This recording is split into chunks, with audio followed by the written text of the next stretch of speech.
Hey everyone, Sheldon here, and this is part 5 of the Paper Dual Extended Hidden Blade tutorial, and this is also the last part of the tutorial.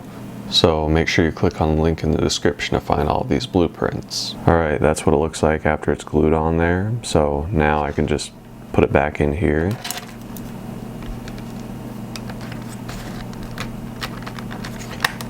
Okay, so now I'm going to make the top cover, so you can see I have the template cut out here, and I'm just going to glue it to a 16 layer piece.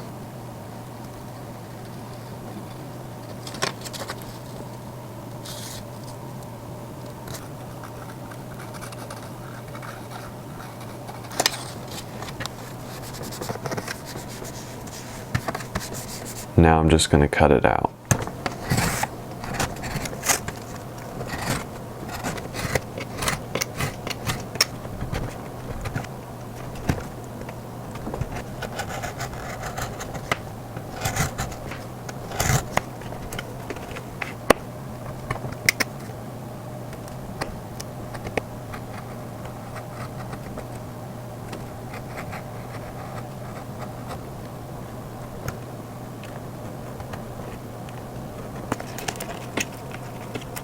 And I'm also putting super glue all around the outside edge.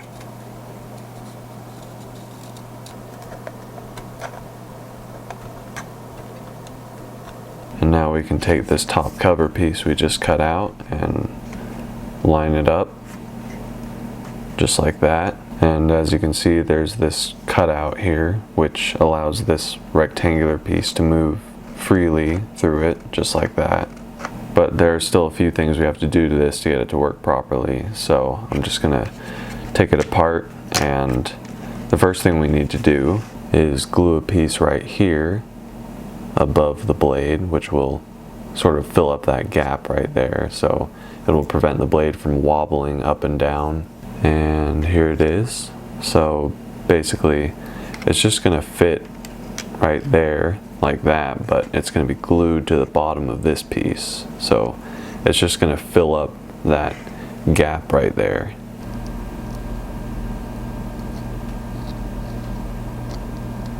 Alright, so now you can see that gap is filled up, so now the blade won't be able to move around so much. And the next thing we're doing is adding the piece that's going to go inside the activation point on the slider. So basically I just cut out a little bit of paper right here, and I'm going to take a 16 layer piece like this and glue it in there like that, so the layers are perpendicular to the layers of the gear stick.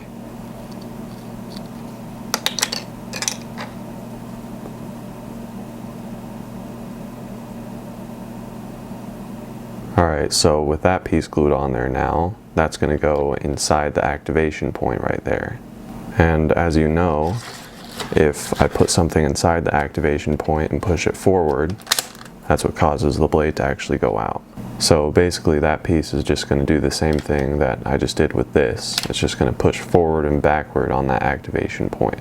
Now I'm just going to put this gear stick in here where it needs to go, which is right there. And now if I push this piece forward, it's going to push on that gear stick, which is going to cause the slider to go forward, which makes the whole thing work, just like this.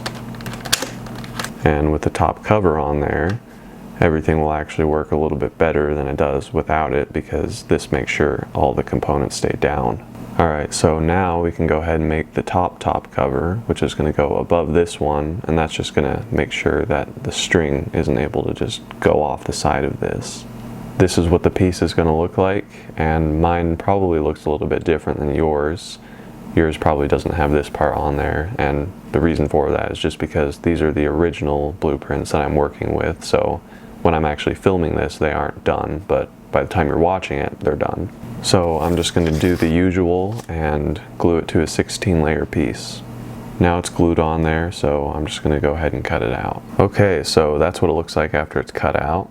And now we just need to flip it over and start putting some 16 layer pieces going around this. So it's going to create kind of like a box shape. So there's going to be one there on the bottom, one over here on this side, and then one right there, and then the last one right there. So the only part of this that's going to be open is the front right there.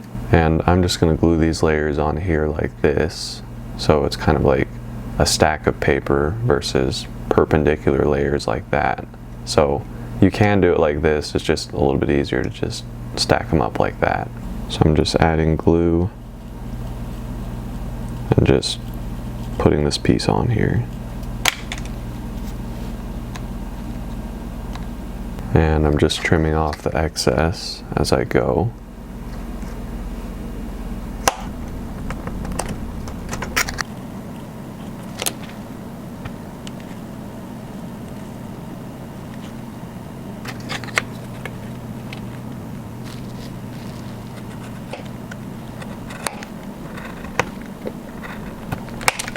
Alright, so this piece is basically done, aside from polishing and stuff, and I still need to drill all the holes in this piece and the rest of the hidden blade.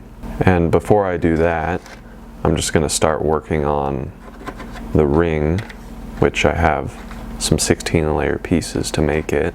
So basically I'm just going to glue them together just by stacking them up. And I'm going to use super glue to do this.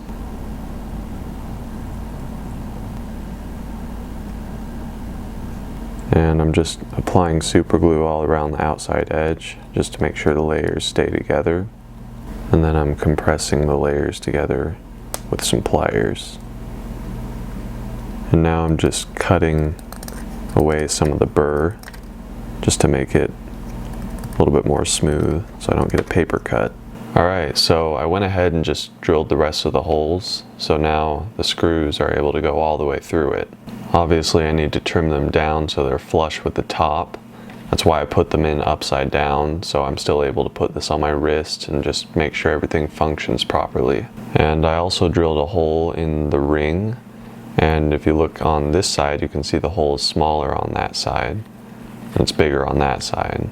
And I did that so I'm able to tie a knot in the string, and the knot won't be able to go through the hole all the way, but the string will. So I'm just going to take this apart and attach the string.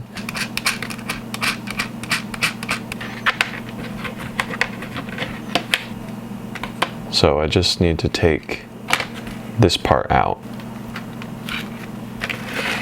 You can see on this part right here, I actually just filed a groove right there, and that's where the string is going to be secured.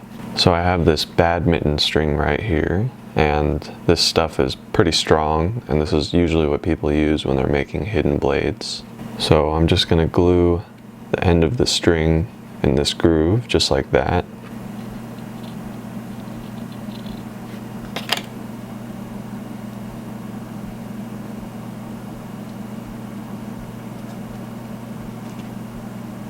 And now I'm just measuring out where the knot needs to be.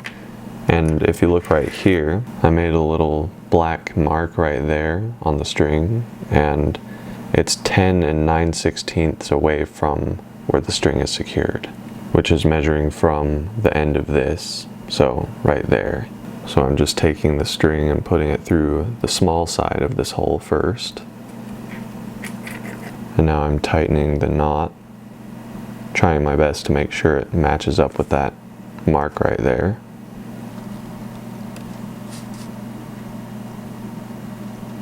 So now that the knot is tied, it doesn't go through all the way because, like I said, this hole has two different diameters.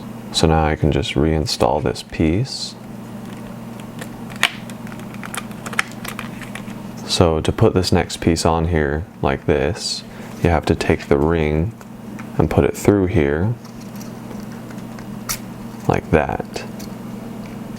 And now it should be able to fit properly. And now for this piece, you can see there's clearance right here for the string to go through. So basically you just gotta make sure it stays in that channel like that. And now I'm just securing the screws in place again.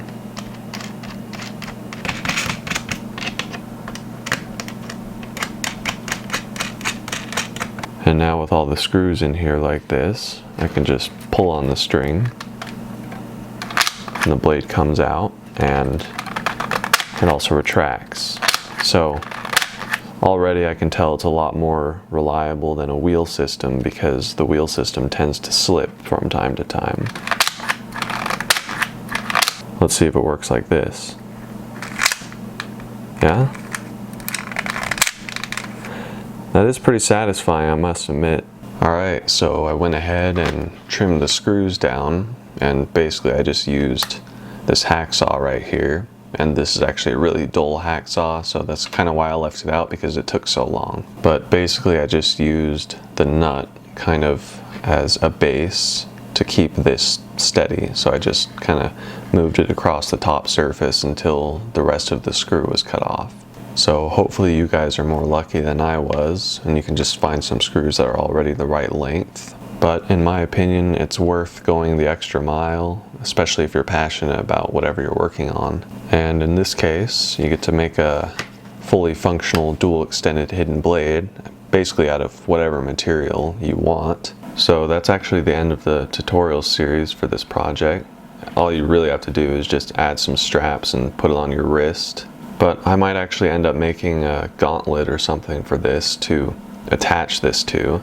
That way it's a little bit more secure, and it's also just kind of an additional thing to go with this project. But yeah, thank you very much for watching these videos. As always, I really appreciate it. And be sure to subscribe if you'd like to see all the latest updates. And I'll see you in the next video.